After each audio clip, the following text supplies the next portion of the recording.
നിശ party അങ്ങനെ ഫലം കണ്ടു. ഓർത്തഡോക്സ് സഭയ്ക്ക് വരുന്ന നിയമസഭാ തെരഞ്ഞെടുപ്പിൽ മത്സരിക്കാൻ 5 സീറ്റുകൾ 3 മുന്നണികൾ നൽകാൻ ധാരണയായി. UDF-ഉം LDF-ഉം 2 സീറ്റുകൾ വീതവും BJP 1 സീറ്റ് നൽകാനാണ് ധാരണയായത്. സത്യമാണ് പറയുന്നത്. ഇനി മത്സരിക്കുന്നവരെ കണ്ടെത്തണം. സോപ്പുകുട്ടൻ മുതൽ ആമയും കരടിയും മെത്രാനും വരെ മത്സരിക്കാൻ തയ്യാറെടുത്ത് നിൽക്കുകയാണ്.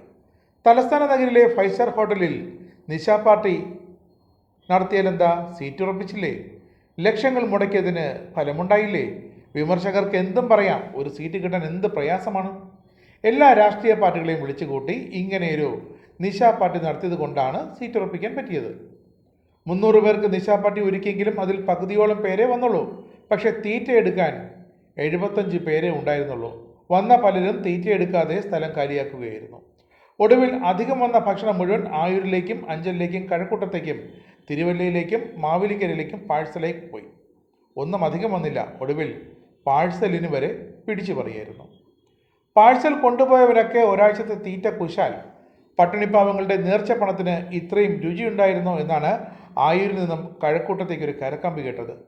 എന്തായാലും സീറ്റുകൾ ഉറപ്പിച്ച സ്ഥിതിക്ക് മത്സരിക്കാൻ സ്ഥാനാർത്ഥികളെ തീരുമാനിക്കാൻ ദേവലോകത്ത് പ്രത്യേക കമ്മിറ്റിയെ വരെ ചുമതലപ്പെടുത്തിയെന്നാണ് അരമരഹസ്യം.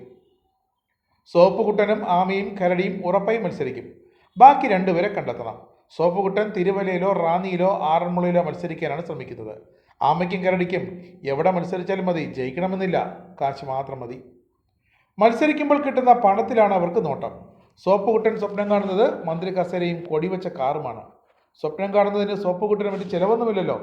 മന്ത്രി വീണ ജോർജ് പോകുന്നത് കാണുമ്പോൾ ഞെളി പിരികൊള്ളും. അടുത്തതിന് എന്തായാലും ആ കാറും ഓഫീസും എൻ്റെ ആയിരിക്കുമെന്നാണ് സോപ്പുകുട്ടൻ പലരോടും പറഞ്ഞിരിക്കുന്നത്.